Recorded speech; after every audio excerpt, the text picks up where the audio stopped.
everyone, and welcome to Journey with the Kellers. My name is Amanda Keller, and today we are back in the Keller kitchen. So today we're going to be making something from the Dark Rye and Honey Cake cookbook. This is basically like a Belgian cookbook. So there are a lot of different recipes in here for waffles, and then it goes on to some of the other other things that they make over there. So this first recipe is called Waffles with Beer. It's from the 16th century. Now, I am going to tell you this takes a certain specific kind of beer. It's called table beer or low alcohol beer, or it says you could also use beer with spice notes. Now, a low alcohol beer would usually have between like 1 and 3% alcohol, which a lot of even like Budweiser and all of them have like 4 and 5%. So I couldn't find any kind of table beer, and I really don't drink beer here, so I didn't want to have to buy like a whole pack of beer to just get a half a cup of it, and then I'd have to throw the rest away because we don't drink it. So what I am doing instead is using root beer. I know it's not going to taste the same and all of that. That's fine. But if you guys want to make this recipe and want to use the table beer or low alcohol beer, that's all up to you.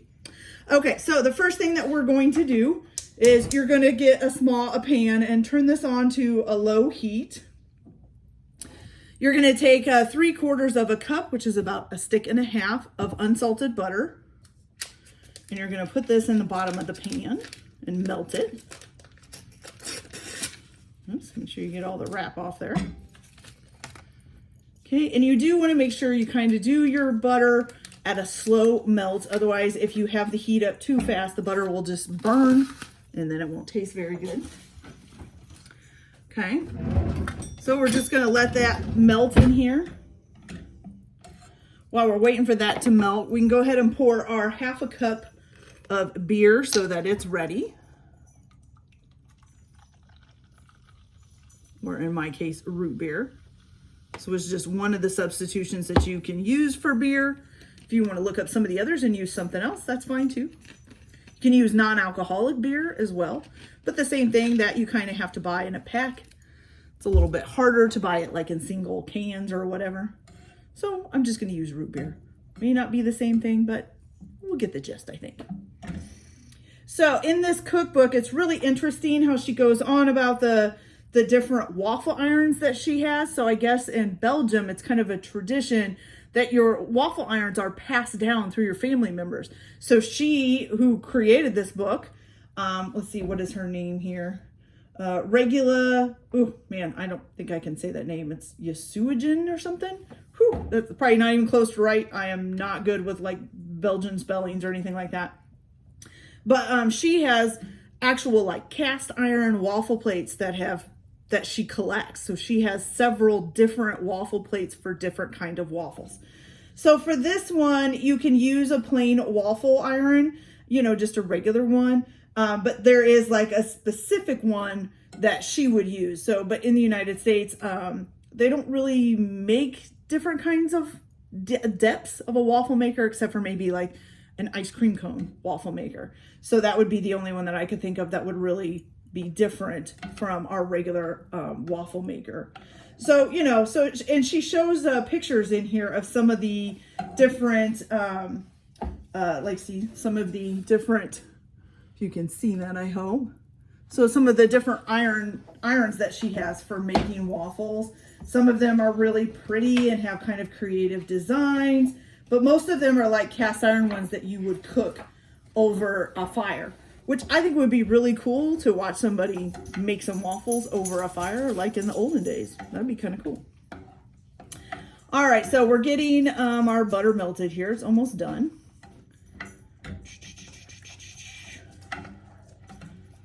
All right.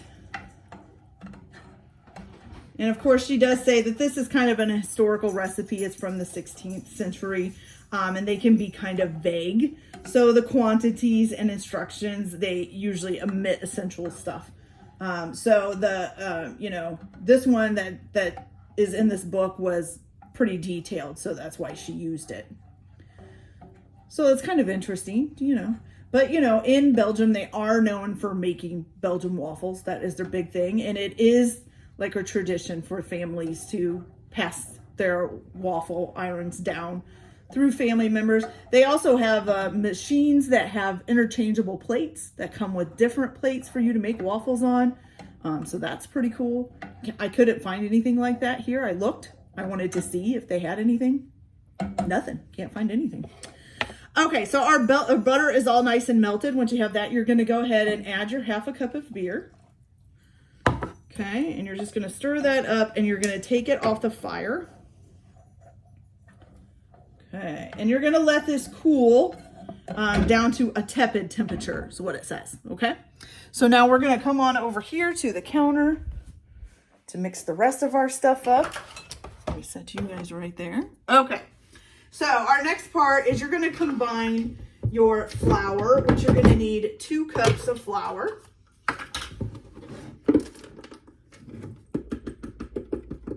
So you got 1 and 2. Oh, and while we're doing this, I'm also going to plug my waffle iron in here and get it warming up. It does take a little bit to get up to temperature. So there's that going. You guys can't see it, but it's over here in the corner. Okay, so you got your 2 cups of flour. Now you're going to need 2 tablespoons. And you can do this in an electric mixer too with a fitted dough hook if you want to do that. So we need 2 tablespoons of confectioner's sugar. It's the 1 tablespoon. Here's the 2 tablespoons. Okay. 2 tablespoons. Then you're also going to need your yeast. So you need 2 1/4 teaspoons of instant dry yeast, which if you buy these little packages, they usually come in packages of 3. This is supposed to be 2 1/4 teaspoons. Did I say tablespoons? Teaspoons, not tablespoons. If I said tablespoons the first time, I didn't mean to. Oh goodness, this does not want to rip open. There we go. Okay, so put that whole little package in there. Make sure we get it all out. There's some stuck in the corner there. Oh goodness. There we go.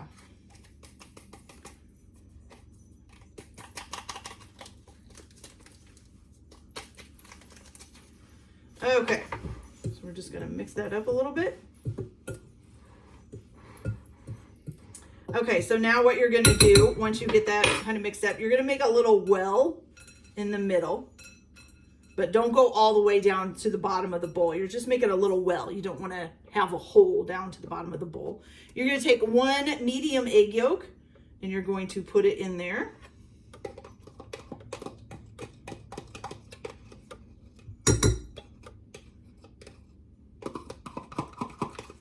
Okay. All right. Then you're also going to do followed by 1/2 of your butter mixture. So let's grab our butter mixture off the stove here. We're going to pour about 1/2 of that in there.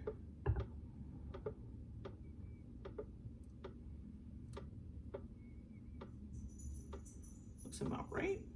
Good. Okay. You're going to mix this up until it's all incorporated.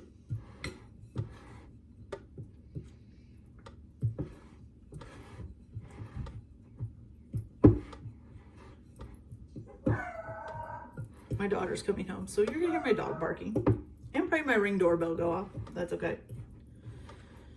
Ooh, guys, this smells delicious. Ooh, nice. It's not even done yet. Okay. So we've got that in there, and then you're gonna add the other 1/2 of the butter mixture.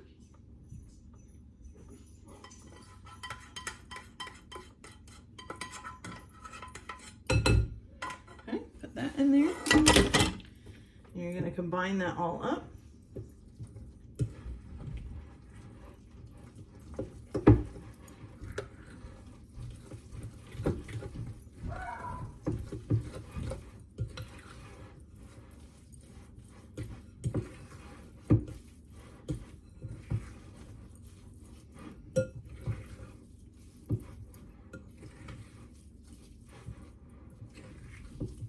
Okay, so once you get that done, you've got a nice little thick batter. Looks just like that, okay? So now what it says is you're going to cover the bowl and set aside to rest for a half a day. So I'm gonna do that and I'll be right back. Okay, you guys, so we've let our batter sit, and I don't know why I told you to warm up your waffle iron before. I knew I was gonna have to let this rest. I guess I was just thinking, gotta make waffles. Okay, but anyway, so now the waffle iron is warmed up. And we are ready to go with this next step. So what you're gonna do, so this is the batter here still. What you're gonna do is go ahead, and I'm sure this has a seal on it because I haven't opened it yet. Okay, so now you're gonna fold in 3/4 of a cup of pearl sugar. And we don't actually have pearl sugar around here, at least not that I had time to find. So I am substituting in what's called raw sugar. It's just a coarser sugar like pearl sugar, maybe not quite as coarse as pearl sugar, but that's okay. So we're gonna go ahead and put 3/4 a cup of this pearl sugar in, which to me is a lot of sugar. Taking it, this is kind of a like sugary waffle. Okay, so you're gonna put this, excuse me, put this 3/4 a cup in and fold it in. So this is not like a lot of the waffle batters. A lot of them are real liquidy, especially if you use like Bisquick and stuff to make a waffle. This is kind of like almost like a dough in order to do, to do these. Okay, so we're gonna get this all folded in there, hopefully. It might almost be better to use your hands for this part. I think I will, because I think it's going to be easier to get them done.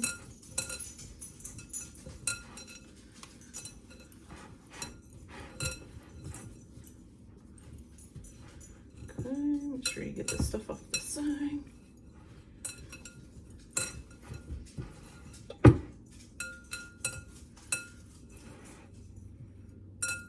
Go. Get it all nice and folded in.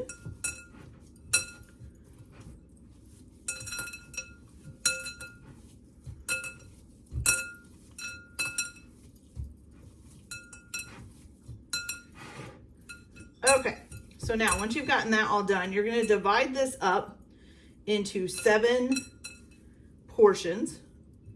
3, 4, oh, 3, that's 3 there. 4, 5, 6, and 7. So who's the smaller ones? We want to add some to this one. Let's see, who else here? Maybe this one. Try to make them as equal as you can. This one. This one. Okay. We're just kind of trying to even them out a little bit. Who does anybody look smaller? This one maybe. And probably this one. Okay. All right. So now once you have those even portioned out, so you're gonna have your waffle iron preheated. I don't know if you guys can see the waffle iron over here. There we go. Give you a little bit. Okay. So what you're supposed to do is it says, use a brush and grease the heated iron with oil or lard if using. I'm just going to use a spray can because that's what I usually do use with my waffle iron. It says also say if you have a non-stick one, you really don't have to do this, but I have found usually even with a non-stick one, they still stick. Okay. So you're going to spoon. It's supposed to be like basically like a thick cake batter is how the dough is supposed to be. So you're going to put this in there. Close it up and just let it cook. Now I've said this before in other things on, for making waffles, that usually the way I cook them is it'll start steaming, and then once that steam slows down or completely quits, usually the waffle is done. I don't know if that's going to be true with this one because this is a different kind of batter. So we'll try it and see what happens. So I'll be back in a few minutes and we'll see how our waffles turn out. All right, you guys are ready to see our finished waffle? So there it is. A 16th century beer waffle. Waffle with beer from Belgium. It smells really buttery or sugary, hot sugary. I'm not sure, but it looks delicious. All right, so we're just gonna take a little piece over here. It's still pretty hot. And just so you know, these are a little bit like more flexible, I think, than a regular, you know, like a waffle you would make out of Bisquick or something. So let's give this a little try, see what we think here. Very hot.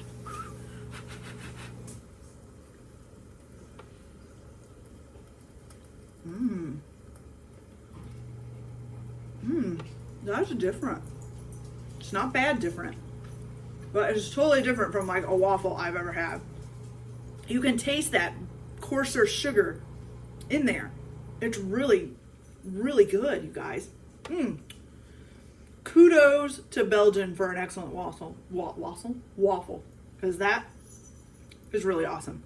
Put some butter and syrup on this, or honey, peanut butter. It all tastes excellent. However you like to build up your waffle. Put some whipped cream on it.